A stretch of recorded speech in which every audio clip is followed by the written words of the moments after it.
নমস্কার, দেখছেন জি 24 ঘন্টা দিনের সেরা ব্রেক নিয়ে সঙ্গে রয়েছে পায়েল। পূর্ণম কাণ্ডের জের এবার সীমান্ত লাগোয়া এলাকায় কৃষকদের সতর্ক করল বিএসএফ। জরুরি প্রয়োজন ছাড়া কাঁটাতারের ওপারে নয়, কোনোভাবেই পেরোনো যাবে না আন্তর্জাতিক সীমান্ত। কৃষকদের পাশাপাশি কিষাণ গার্ডের ডিউটিতে থাকা বিএসএফ জওয়ানদেরও সতর্ক করে দিয়েছে সীমান্তরক্ষী বাহিনী। কাঁটাতার থেকে আন্তর্জাতিক সীমান্ত, মাঝখানে কৃষি জমি।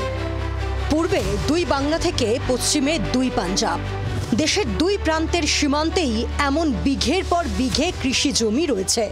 নিয়ম অনুযায়ী কাঁটাতারের ওপারে থাকা জমিতে কৃষিকাজের সময় কিষাণ গার্ডে ডিউটিতে থাকেন বিএসএফ জওয়ানরা। সম্প্রতি পাঞ্জাবের ফিরোজপুরে কিষাণ গার্ডের ডিউটিতে গিয়েই পাক রেঞ্জার্সের হাতে আটক হন বাংলার বিএসএফ জওয়ান পূর্ণম কুমার সাউ।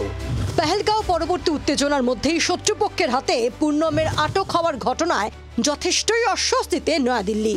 এই পরিস্থিতিতে সীমান্ত লাগোয়া এলাকার কৃষকদের সতর্ক করে দিল বিএসএফ।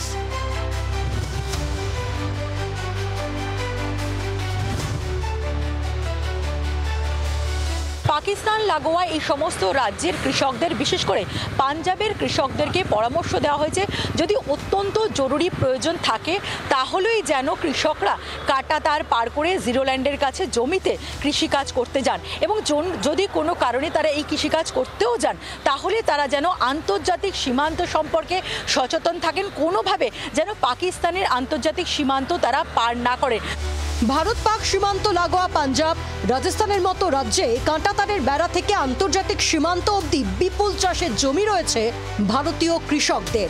পাঞ্জাবের ফিরোজপুর, গুরুদাসপুর, পাঠানকোট, তরমতারানের মতো জেলাগুলিতে এমন কৃষি জমির পরিমাণ 15 থেকে 17 লক্ষ হেক্টর। কাঁটাতারের ওপারে চাষের জমিতে যেতে হলে ভোটার ও আধার কার্ড জমা দিতে হয়। গরমকালে সকাল 9টা থেকে বিকেল 5টা অবধি কৃষিকাজের অনুমতি মেলে। শীতকালে সকাল 10টা থেকে বিকেল 4টে অবধি কাঁটাতারের ওপারে চাষের জমিতে যাওয়া যায়। ভারত পাক উত্তেজনার আবহে পূর্ণম কাণ্ডের পুনরাবৃত্তি চায় না নয়াদিল্লি, তাই সীমান্ত পারে চাষাবাদ নিয়ে বাড়তি সতর্ক বিএসএফ। পিয়ালি মিত্রের রিপোর্ট, জি 24 ঘন্টা। বাংলার আওয়াজ, বাঙালির আবেগ, জি 24 ঘন্টা।